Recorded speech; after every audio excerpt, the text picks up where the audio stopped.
all this talk about the big Survivor Series match that's going to be going down, lots of rumors taking place about what's going to be going down.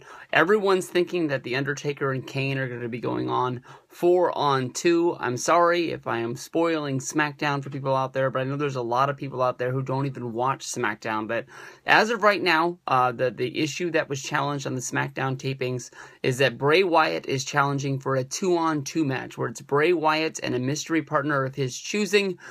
He did say it was a member of the Wyatt family.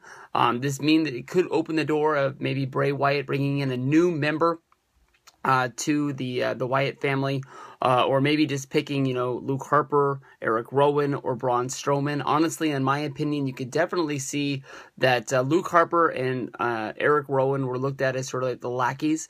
They always win at 2-on. It's sort of like a duo. They always made the attack, while Braun Strowman stood back to have the face-off against Undertaker and Kane, where he did, was able to knock them down, but after, them doing the Undertaker setup on him, were able to pick him up and definitely dispose of him. But out of everyone there during that beatdown on Monday Night Raw, Braun Strowman probably looked stronger than almost anybody else during that whole fracas. So in my opinion, it's going to be not Eric Harper. It's going to be Bray Wyatt and Braun Strowman going up against Taker and Kane. Now, definitely the rumor that is coming out as of right now is that they're going to be having Undertaker appear on Monday Night Raw, which is coming up this week on the USA Network. It is already the go-home edition to Survivor Series, which is taking place November 22nd. I know this does seem like it's right up around the corner and sooner than we think. I don't know if we're going to be having tournament matches on Raw. They haven't really told us, or if they're going to be saving those matches all the way until the pay-per-view. In my opinion, I think that honestly, your semifinals and your final match will be taking place, so I'm thinking that Raw and SmackDown will be the hosts of the tournament yet once again next week, making it must-watch television. But with Undertaker, I think that definitely he is going to be a part of the upcoming Monday Night Raw. Definitely you want to have him on the show as much as possible to drive home Survivor Series, even if it is sort of like, it is being played up as the celebrating the 25th year anniversary of Undertaker and WWE since his 1990 debut, where most people have forgotten by now. He didn't come out with Paul Bearer. He came out with Brother Love as a part of the sort of like the $1 Million Corporation. The $1 Million Man brought him in. They never really played off on the $1 Million Man being the man behind the Undertaker, but when he made his debut, it definitely was sort of told that way at the Survivor Series. In my opinion, every time I've always watched it back, that's how I saw it as.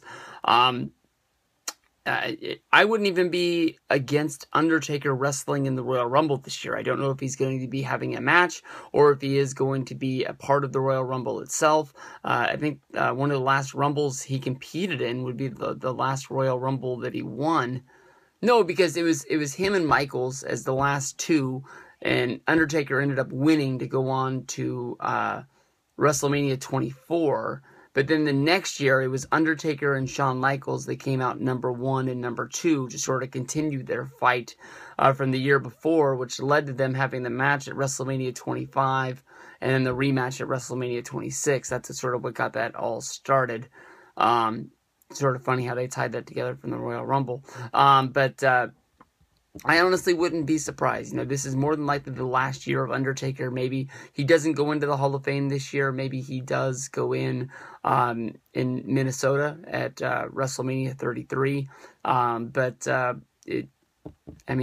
It seems like they're using him a lot more. He popped up at Battleground. He wrestled a match at SummerSlam. He came back to have another match at Hell in the Cell. Here he is coming into a match at Survivor Series with a brand new feud other than the one he just had against Brock Lesnar. I don't see why you don't bring him back for a match at the Royal Rumble and then sort of boost the stock of the January's WWE Network, and then pushing him all the way into WrestleMania, where you have that last go-home match, whether if it's against John Cena.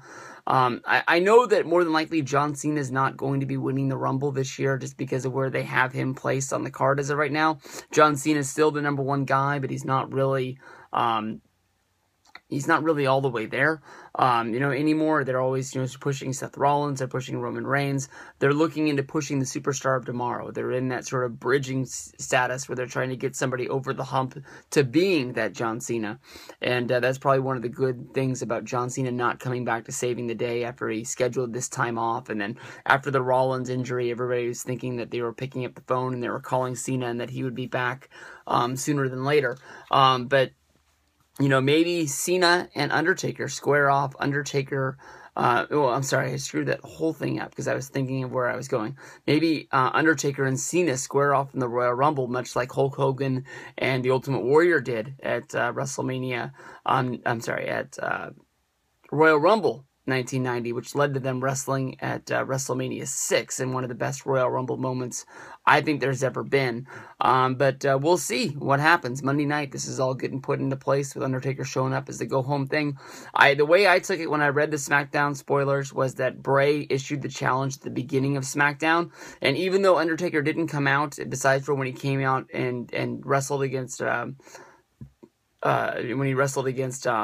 Bad News Barrett, I think that more than likely we're going to be getting the answer from Undertaker and Kane in some sort of a backstage vignette, whether if it's going to be in a graveyard or whether if it's going to be sort of like in a backstage bungalow or just some sort of back alley that Undertaker and Kane wish to appear at, or maybe they light the whole thing up and make it look like they're doing this vignette from hell.